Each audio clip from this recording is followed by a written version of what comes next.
Yeah, there's certainly been a very interesting evolution in the medtech space the last 5 years. We've gone from a rather predictable 4 to 6% growth in our 200 billion SEK addressable market, having everything thrown up in the air by COVID during 2020 and 21. But there are also still effects of COVID in here, and we're now into some kind of new normal where the growth is rather unpredictable, I would say, and we see hospitals struggling to get back to pre-pandemic levels of performing surgeries and so on. So a very different new normal in 2022 is what we have seen, with much more unpredictable growth opportunities.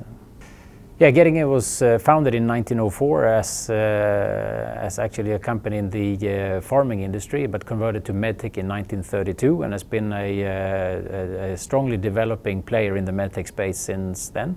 We cover today a couple of key points or product areas, serving the operating room in hospitals, the intensive care units, and the sterile supply department as well. So key product ranges for us are ventilators, which was obviously important, not the least during the COVID pandemic.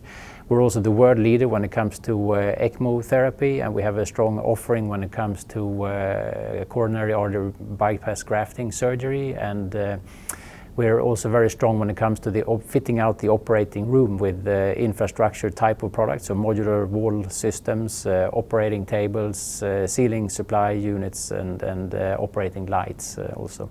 And then we have a life science business area as well that serves the... Yeah, India is a top 10 market for us globally, so really a key area and one of the faster growing markets as well. We have a strong presence here, strong legacy here. We've been here in our own right for 18 years now. We're just under 250 people in the company in total, and serving key product areas in both hospital, intensive care, and the operating room and the sterile supply department. So everything from ventilators, where we have about a 30% market share locally. We're extremely strong when it comes to ECMO therapy, and we're also have a good growing business when it comes to endoscopic vessel harvesting. And if you look at the sterile supply department, again, very strong legacy and a strong presence in the Indian market. And last but not least, I would also highlight some of the modular wall systems that we do for operating rooms and for ICUs here as key products in India.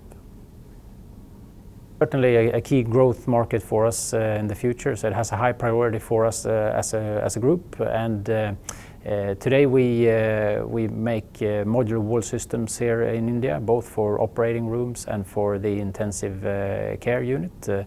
We see the Indian market as really a key growth for the future now in the wake of COVID as well. I think the market has experienced the same kind of pattern as the rest of the world during COVID, but is now, I think, poised for a rather good growth development in the coming year. R&D is extremely important. I think our industry is very innovation driven, has been so historically, and I think it will continue to be as well. And for us as a global company, it's important to understand the requirements of the Indian market, being one of the top 10 markets already, and I think with higher growth prospects than most of our other markets.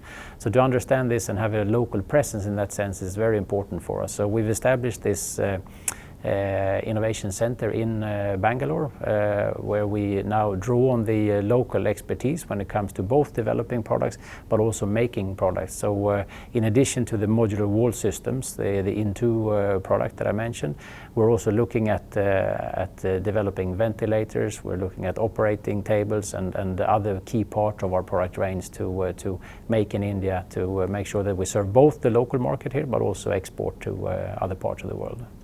R&D will continue to be a driver of our development. It's very important for what we do for patients and for our customers in the end. So Getinge, we spend about 5% of our overall revenue on R&D in any given year, and We have a rather distributed way of working with R&D. So we have R&D in Sweden, but we have also in the US, we have in Germany, we have in France, we have in China, we have in India. So we really try to make sure that we have a local presence to understand the requirements of the local markets, and also try to use best practices across the R&D work, and how we can transform that into products that are relevant globally.